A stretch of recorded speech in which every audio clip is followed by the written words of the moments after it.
We don't have a name, and we don't have a theme song. I think that's it. That's it. That we use it for every episode now. We don't have a name and we don't have a theme song. But yeah, let's just go with that. We can't all have the wonderful opening credits of King of Drag. No, exactly.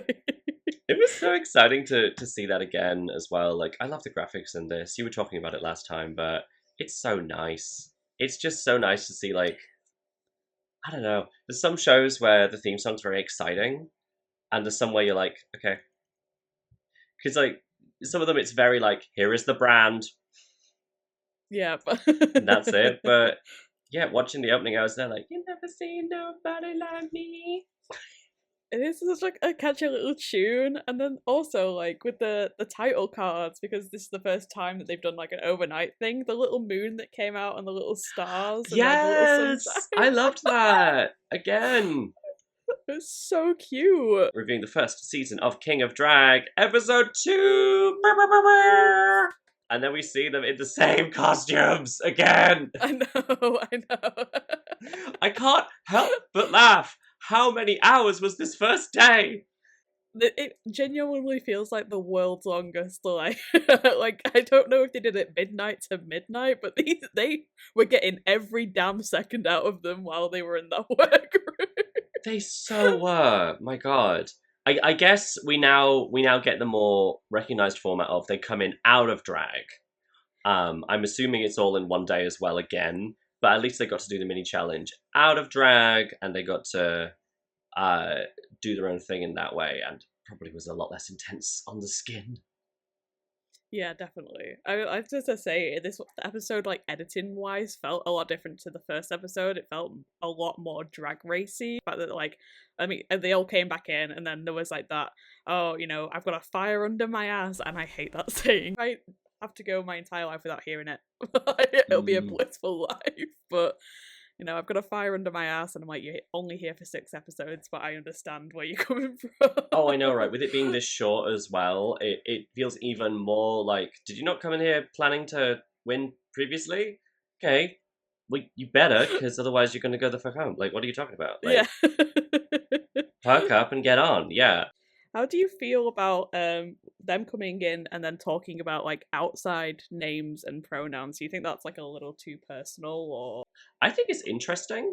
I know some drag artists whose kind of name is what they use on both, more or less, or like their drag name being a longer version of their own names. We saw with King Molasses out of drag, they go by Mo. I love the pronoun discussion. I think it would have stuck better for me to learn 9 people's pronouns if maybe the little thing cards saying who they were maybe had pronouns on them too. Did they do that? I didn't miss that. Okay. I don't remember seeing that. So I've seen it on some internet shows before. That people have done that, and that is always a really nice touch because I can actually keep up. But I'm probably going to default to they. We got pronouns from all over the spectrum in here, and it's wonderful. It is fantastic to see everybody. I did like it was a little bit. I like it is like you say like it's a personal moment, but I think I have to say like I say majority, but like most drag artists I know are like you know me in my drag persona, so you will continue to know me in my drag persona, and I respect the boundary. I like the pronoun discussion, definitely. I like the discussion of what people's drag means to them and like what identity they have as separate, who finds strength in their drag, who finds other characters in their drag. It's book wild with the roller derby name that I've not written down. The roller derby name Trigger Mortis. Yeah. And we were like, wait, what? And they said, it's from my roller derby names and it's days and it's stuck. And then they're like, I'm sorry, out of drag? Your name is Trigger Mortis? That's amazing. It's incredible. When you roll up to like an undisclosed coffee place and they have to write your name down on a drink, and you're like, yeah, Trigger Mortis. Like, and they're like, what? Toda Prius? What? Yeah. People are weird. Yeah. It's also weird though if I'm at a gig, and especially if it's not my gig and I'm not in drag, people asking my name, and I'm there like, do I say Anita or do I say like my outer drag name? What do I want to give people here? Because like, are they going to see me again in drag? Are they actually trying to make a genuine connection? It's I never know what to say. I feel both ways of like, if someone's asking and then I go like Robin Unreliant and they go like, you must have like a massive ego because why would I want to know your drag name? But then if I said like my actual name and they were like, well, I don't care about you, what you're a drag artist, like it's like two battles in the head. It is always funny if you get added to a group with the other artists who are on for an evening, and it's on something like WhatsApp where people might use their real names. I was added to a group and I just saw a Kyle, a Fred, and two Steves, and I was like, who the hell? I don't know who anyone is. What are you talking about? Which one of you is the manager? Like, fully not a clue. 1,000%. Like, if I'm like, my partner will be so like ask a question of being like, "Oh my god, who are you performing with?" And I'm like, "I've got no idea. I don't know. I've got when I turn up on the night, I'll find out." Yeah, like, oh my god, the night we just did, my partner Gwen's RIP-ness party and trans fundraiser, which was super wonderful. Thank you for coming. Thank you for being there. Thank you. That chat was also a little nuts when I was going through and trying to do the promo, because I was like, okay, these people are performing. These two are DJs. This one doesn't have a DJ account, so it's just a normal account. My partner doesn't have a drag account. It gets complicated.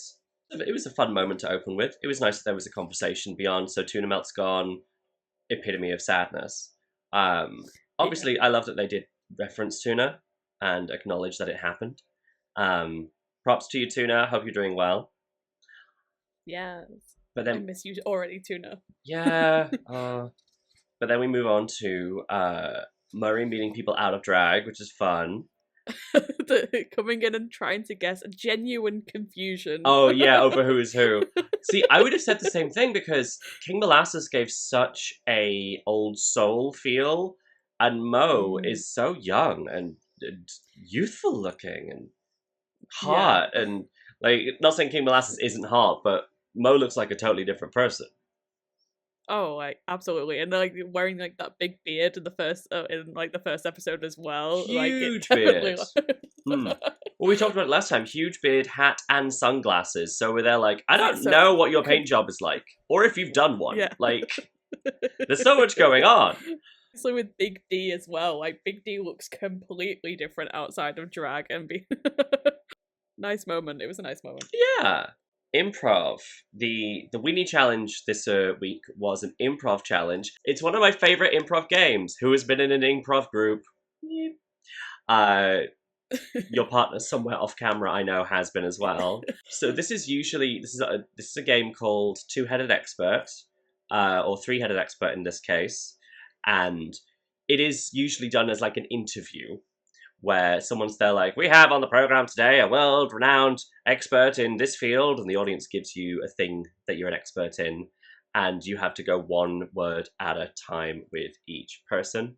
And it's very fun. It's very easy to slip up and say two words. Honestly, sometimes it's very funny to slip up deliberately and say two words.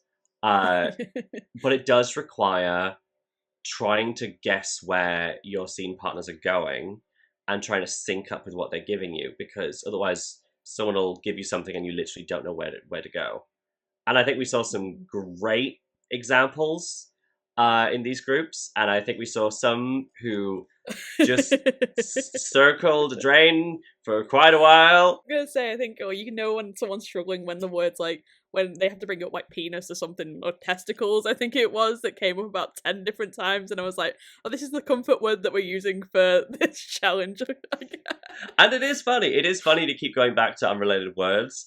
Like, I do love, if I'm in a two-headed expert situation, punctuating with a swear word and be like, well, the research in the area is still ongoing, bitch.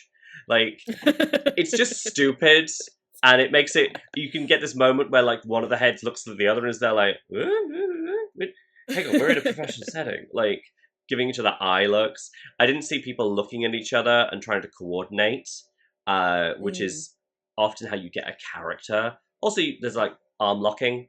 If you try to become one body in appearance, then it can be a really fun way to continue that. But I love seeing a classic improv game in there. It was really fun. It was a nice, neat little challenge, and I think the winner definitely deserved it. The team was synced up really nicely, and they managed to make coherent sentences. Said that the winner definitely deserved to be that team because they killed it. And then for our big challenge, beefy challenge this week, we have one of the most surprising ideas that worked so well, in my opinion. The combining the do an impersonation, absolute drag classic, impersonating a celebrity, doing their mannerisms, they're talking, some kind of joke about them, make them funny.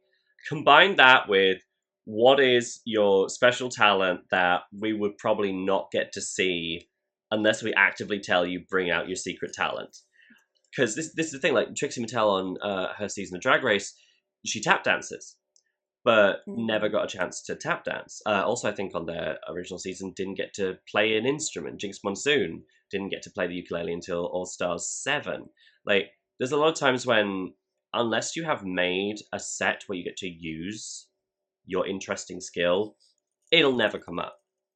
And I love that they gave the opportunity to do that and to mash it up with an impression, and it worked really well. It was really perfect. And as someone, and I guess I'm going to be a little bit mean about Drag Race for a moment, that's finding Snatch Game quite stale, especially in the last year, 2 years even or so. I think this is the perfect thing to spice it up a little bit.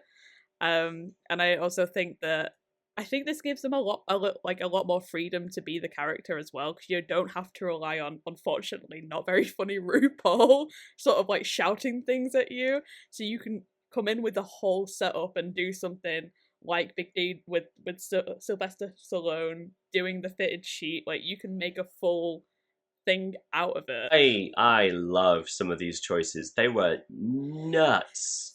Some of these, incredible. The times when the idea really worked, you could see it with Dick Von Dyke, who was being Steve Irwin. Yes. Loved that. You could see it from the look immediately, and holding an inflatable crocodile. It's like the Crocodile Hunter, Steve Irwin, absolute classic. Reads immediately. And combined, doing Steve Irwin impressions with, I'm gonna try and calm them with the element of surprise and play a brass instrument at them. And it's like, what? And then they jumped out of doing that really well and wrestled this inflatable and went back to play more. And it's like, this is bizarre, and it's so funny and so good. Oh, they did such a good job on that one. I could easily have seen them winning, honestly. And Big D as Sylvester Stallone, as you say, coming out with this hyper masculinity with boxing gloves on, surprising everyone with, I'm gonna fold a fitted sheets. And just punching it in the air. Just incredible. The far out choices people brought to this one was so good. And it meant that some people could lean more into the impression side, and others could lean more into the, actually, I brought a talent from home side of things. But those two really stick out in my mind as combining both aspects of the challenge, and just genius, ridiculous. Okay, I don't know if everyone's going to know, but a gong show is a format of talent show or stand-up comedy. I've seen it a few times in stand-up comedy. Used to be more of a thing. It's kind of intimidating. But it is a show where you are given a time slot and you try to keep the audience entertained for as long as you can, and then we'll gong you off when your time is done, or if you lose the crowd. Oh, okay. Yeah, it's a competition format. And the idea is that the people who can stay up there the longest are the winners. And people who lose the audience tend to get gonged and they have to get off early. It's kind of brutal, but it's it's an old format for things like comedy. And it was really cool to see it in this interpretation. I was delighted to see that. Even if they weren't doing the no joke for 5 seconds, bong, you're off. Yeah. it was a nicer version. Cool. I didn't know that. So now it makes it a little bit funnier seeing like Percocets get up and like dong their own dong of just being like, just end the show, end it now. Yes. Actually, yeah. Let's talk about Percocets next. Their Steve Urkel impression was perfect. Like, Hmm. and I love that they got to embrace their own being awkward, bony, and short, and just ran with that. Love that. Was a perfect choice. As a massive nerd, I am embarrassed to say even I didn't know that the voice actress for Sonic the Hedgehog, one of them, was also uh, Steve Urkel, and the crossover that was going on. And I was like, I don't know what's happening. It was very like hyper specific, I think, and I also think that it struggled in the fact that I think it could have got away if they'd been a little bit funnier or had another gag set up as Sonic. It might have been able to sort of like get away with being, well, I didn't know that, but this is so insane to me that it's funny. Like if there was something else, but like they came out as Sonic and it sort of stopped there. There was nothing really else going on, and then nothing really said, and then it just sort of like ended. Yeah, you never want one of these short reality show like talent segments to then realize it's too long. Like, good lord, that's a bad sign. I felt really bad for them. Um, yeah, I love the idea of Urkel and the transformation machine and turning into Sonic the Hedgehog. That's really cute. But then yeah, after that they kind of ran out of everything. Uh, Hmm. I wish they then did another talent as Sonic maybe, and were like cheating by doing multiple impressions, but it didn't really go I do have to say, the best bit of this week's show though was definitely the producer asking Percocets, "Do you want to talk about your autism?" And then Percocets being like, "If the audience will find out by just listening to me." That is really fun. Again, Percocets coming out with these zingers. The I Mm. live in blah, but I also live in a constant state of anxiety. Like, Perca's funny. Like, Yeah. damn. But while did the devil making nachos? I think that's what that was. Anyway. It that one was a little what's going on. I love the idea of it. It's one of those things where you weren't sure if the edit was skipping over bits. Then you watch it Yeah, again. Yeah, then you watch it again and you're like, I'm not sure if they skipped over that much though. I don't know. It's hard to tell. It's hard to tell. yeah. Like definitely like felt the, again, not to keep referencing it, but like the drag race editing felt like it came into Mm. that because that we had like not a lot of like footage, and then we had obviously people intercut in between saying, "Oh, this, a lot's not going on," and I was like, "Okay, I just kind of want to watch it." But Yeah. There was a lot of talking heads cutting into the performance, which mm, which either means they had a lot they wanted to edit out, like if there was a lot of dead air, I guess, if they were taking their time cutting stuff up and not being that interesting. But it could also be that they cut out. I feel like they cut out too much, and I wasn't able to follow what was happening. Yeah. yeah, I did feel a little bit unfortunate. I did like, I mean, the outfit was Hmm. insane, like head to toe, stunning. I love this tribute you're paying to them right now. I love this red spice loving, like nacho making devil idea. Very cool. And as always, Buckwild is so fucking hot with this Yeah. enormous chess piece and everything. I love that. I was gonna say, like, it does remind me of Irene making a glass of water on stage. And I'm like, this could be Yes! very funny, but Irene Dubois making a glass of ice water. Honestly, justice for that. I think that's such a funny just idea. really like me and Saturn, tears in our eyes watching it. I genuinely thought it was so funny, and for her to be sent home like immediately after that episode, like finishing, was so upsetting because I was like, I'd see this. I'd pay good money to see someone do this on stage. Yes! I don't know if you know this, but since Drag Race All Stars season 10, where Irene has come back as Irene the Alien, and has been killing it. Alaska has done a live performance of Making Ice Water as a tribute to Irene Gone Too Soon. I love that. Again, Alaska is It's out so there good. trying to get the girls recognized and paid, and I love it. Charles Galen King doing Nosferatu of What Does the Fox Say? That was so ridiculous. I love it. It definitely wasn't a winner for me, but I was like, you can't send them home. You can't. Like, the fact that they were still in a character the entire time when they weren't on stage. Like, every time Murray was like, how do I say this name? Nosferatu!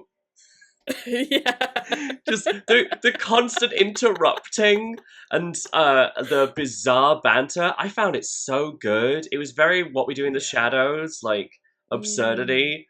Loved it. Honestly loved it. And yeah, the coming out and reading a book of poetry and then it became Ylvis.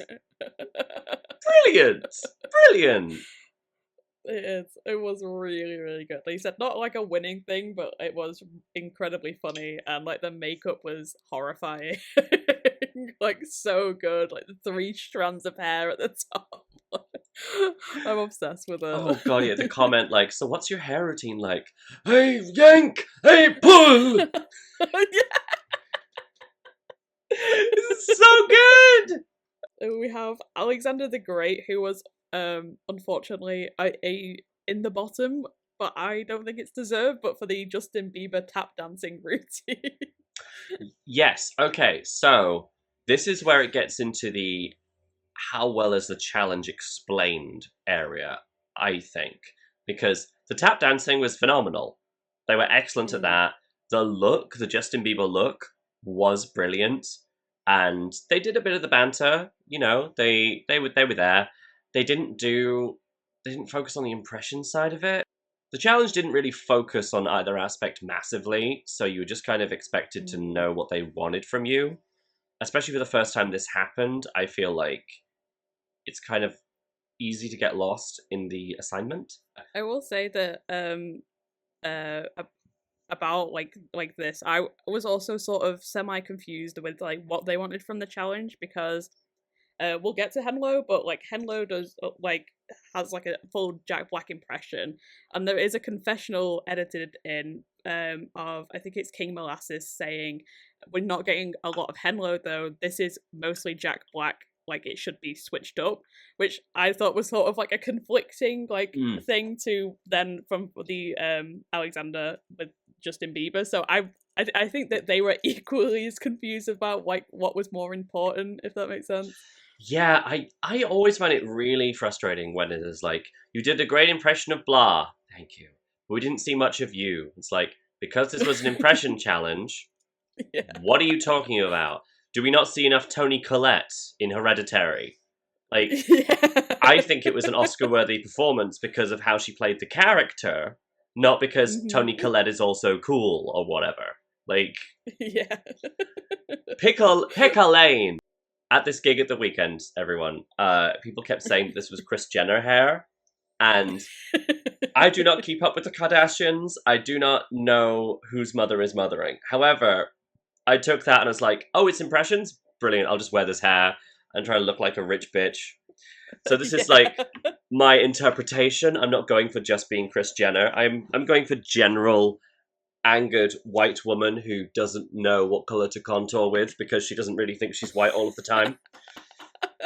I've tried to do a justify justice thing where there's like a lot of white around the eyes and then a lot of dark in other areas. So it's like, I'm obsessed. The Republican makeup. honestly, considering how political everyone is on the show, and I love that, I'm surprised we didn't get more like horribly cringe conservative impressions. Like, honestly, it was nice to have everyone do impressions of people that we can enjoy watching the impressions of without having to feel bad about ourselves. Like, we need that sometimes, but it's nice to have a break from it. Who would, if you could impersonate anybody, the dreaded question, who would you impersonate? Oh my god, the classic, every drag queen gets asked, who would you do on Snatch Game? I love Kristen Chenoweth. Nope, that's not who I was going for at all. Jennifer Coolidge. I reached for the wrong name. I don't know. Yeah, I don't know why. Coolidge. I also do love Kristen Chenoweth. I would love to do either of them. No one's done Memory Heart, to my knowledge. I love Memory Heart. I am an old YouTube bitch. I love the classic, like Daily Grace, My Drunk Kitchen, that era of YouTube, and I think Memory Heart is so funny, and she'd just be doing her own programming the entire thing. Like she recently got made over by Dawn, and they are just shooting the shit and talking about old YouTube, and it's so funny. But yeah, Memory Heart would very much be like, hi, host person. I think you deserve a drink. What are we gonna have today? It's straight vodka. I only had a small bag and I could only bring straight vodka, but you can have a little umbrella in it. Cheers! Let's all try and ignore our lives for 5 minutes. Yeah. This drink has been sponsored by Audible.com, and I'm gonna do a little rap. Something like that I think would be so fun. I love Memory. I would love to do something with her. What about you? Do you have any thoughts, feelings, opinions? I should have probably thought of an answer before asking. Yes, you should! I think, genuinely, and I'm not just stealing this, but I think Jack Black is such a easy, I'm not say easy, but like it's such a fun one to do. And if you have any like free time, you hit him with like a skadoosh or something like that. Like, I think I'd like to do something like that. I'm not very. I've never done an impression, and I'm scared to ever go near it. You do a great Maggie Simpson. Bender LaCrème's already been there. I can't reheat her nachos, unfortunately. Oh no, not the reheating nachos conversation. I don't know. Jack Black would have been my first answer anyway, but we see Henlo do a really fun. Also, I need to say that like Henlo is wearing the exact suit that Jack Black wears in School of Rock, which is very impressive. And then playing trumpet with their feet. Yeah, it's insane. Like the ridiculousness of them going after Dick Van Dyke, and having to play another brass instrument. But then they flipped it and did it completely differently. Like that, they went full talent in. You can play this with your feet? What? Yeah. Ira Glass. It's like King Molasses doing Ira Glass. Now that I didn't know who that man is. Sorry to this man. Yeah, exactly. But I mean, like it was funny. I did find it. I did find it really funny. But it was like, yeah. I don't have a reference point for this, but you're doing a good job.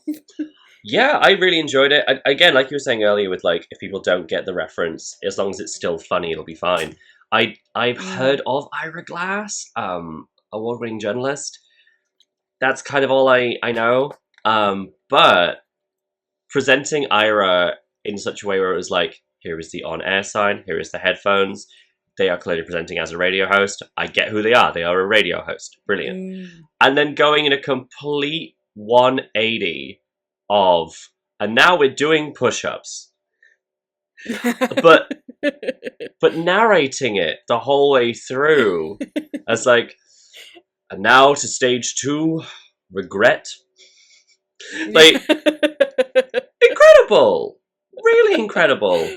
Do I think they should have won over Big D and Dick Van Dyke, who were both fantastic as well? Maybe not. I feel like they were all really good, but I do feel that Big D and Dick Van Dyke did more with being the character and doing a thing. Absolutely in the top. I can totally get that. Yeah. Oh yeah, I agree. I mean, like my favorite from the episode was Big D. Like that, like Sylvester Stallone really like was just like every second that they were on screen, they were portrayed. They were funny. Like even like asking questions when they were sat down, like every single bit. And then the fitted sheet moment obviously was so fucking funny. And then having the breakdown about it after was incredible. But so how can I fill this with my masculinity? So Pressure K doing Rick Ross and having a flag come out, doing a lot of flag work. Yeah, doing like a ribbon twirling as a hypermasculine character, I think was a really good choice. It was very fun. It's really entertaining, fun to watch. Uh, I don't think it. Again, I think that like Nosferatu, it was a really fun idea and very safe. Um, Mm. I mean, I think I'd rank Nosferatu higher because I laughed out loud at that one. And if the challenge was comedy, maybe I would have rated this one a bit lower. If it was comedy, we're not sure. Jury's out. The challenge had like 5 different aspects, and we did some of them. I find Pressure K endlessly endearing. I love their confessionals, where every time they're like, "Oh, I'm not sure if I can do this," but then Molasses helped me out, and I'm like, "Oh, bro, I think I could do this after all." And I'm like, I love your energy, Pressure K. You're so delightful. Like, I want to see other people than King Molasses just killing it every episode, but maybe it'll take some more episodes for someone else to truly rise and be like, "Oh, acting, that's my one." To touch on that moment with like in the workroom that has like Molasses giving like King Molasses giving advice saying like, no, I want to beat you fairly. I would say in a normal drag race setting is a dumb idea, but I think when there's only 6 episodes in something like this, like sure, I think it's a nice. It was a very very nice moment, like for that to happen. And then Percocets also helping Molasses with contour as well was a really lovely moment. Yeah, So it was really nice. that was really cool. And hey, we finally got to see King Molasses' face. Yeah, After last episode, and it was good. They aged themselves so well to look like Ira Glass. It was fantastic. I love that there was a discussion about how to put beards on, because as a queen, I know from like film and TV there are lace front beards and lace front mustaches and all that. And I guess I was just under the assumption that's what it was, but to see them just glue and then a wad of wool. Just... I mean, there's something hilariously camp about that. Just gluing a hamster to your face. Only ever worn a mustache once, and I didn't know that you had to put like, I think it's rice gum or whatever underneath it. And so it was just one of those ones that I got from like a comedy shop or whatever, and I stuck it on. 10 seconds into dancing, it started like going sideways. I just kept hitting them with the like turn around little fix, come back round, and then realizing at the end of the performance there was a massive mirror at the behind, so everyone could see that I was fixing my mustache every time I turned around. I love that. Oh my god. Bottom 2 having to do a 1-minute stand-up set. That's crazy. Okay, so I like the idea of them having to do a stand-up set. Absolutely. And for the intenseness of an elimination, I guess 1 minute's a good idea. A 1-minute slot in stand-up. Don't let reality TV fool you, because Drag Race does this too. That is not normal. 1 minute is nothing. You can fit maybe one decent-sized joke in there if you're a storyteller, or just as many bang, boom, knock, knock jokes or observations as you can possibly fit, which is kind of what they both went for. But minimum 5. A type 5 is such a thing in the industry. But I liked that they were able to prepare something, so if they had something ready to go, they were fine. If they needed a minute to put together some observations based on the day, maybe some self-deprecation, then they were fine too. It really, I felt like it worked.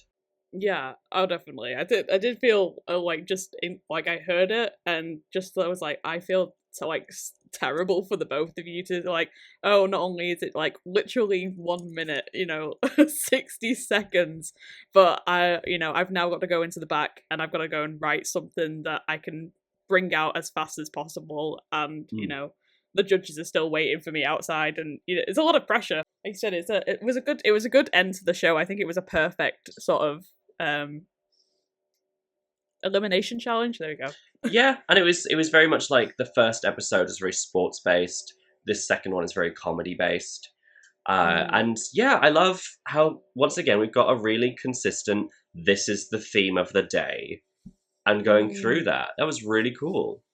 Yeah, I love how they set it up, and the editing felt a bit more polished this time. Definitely some weird bits, like we say about going through the nachos really quickly, felt really awkward.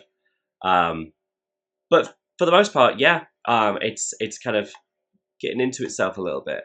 Unfortunately, we lose Book Wild this episode, which is so upsetting. My heart, hang on, my heart goes out to the man who's been drawn like a Rob Liefeld, just carrying a fridge. Yeah. It's a comic books joke.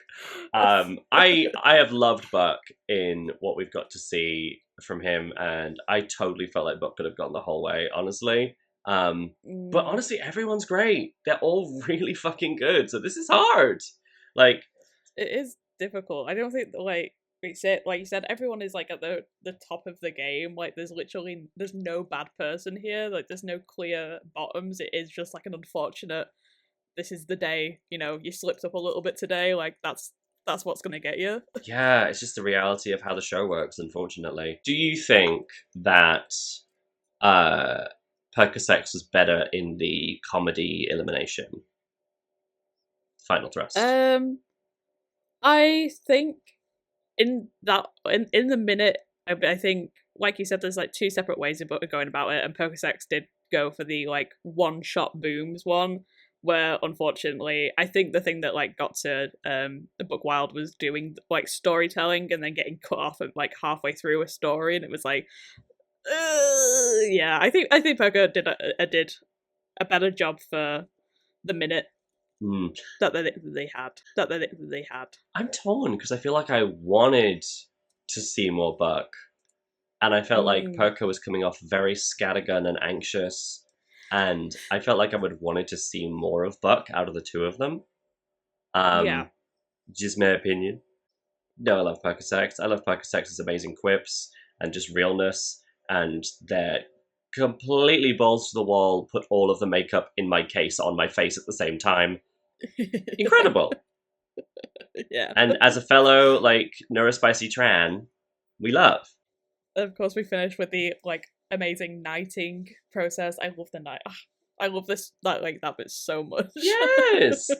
Again, we get the whole get the whole cast and the judges and Murray all on the stage, and very again in that camaraderie, all of this together and doing the knighting process. And it's a great way to send someone off in a really celebrating the life kind of way. Yeah, definitely. Mm-hmm. Have you seen any of the promo for next week, or did you see anything for next week? I've seen something on Instagram. It looks like it's horror themed or spooky ooky themed, and I clicked off it because I was like, no, I want to see it. But I saw enough to be like, I'm very intrigued. I want to know. From the little snippet they gave, I'm like, oh, this is going to be a good episode. This is going to be so good. Yes! To be Robin, it's always a treasure to see your face, even if it's only 2 days after the last one, because we just had to get together. Yeah. No, thank you so much for that. It's nice to see you too, and thank you everyone for watching this little series that doesn't have a name or a theme tune.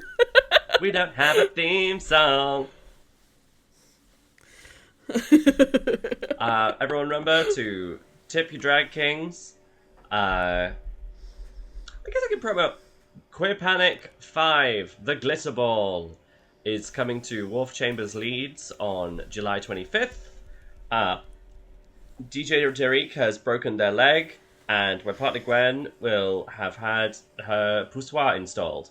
So we'll see what I can come up with by myself. I am the only person on the team that still can walk.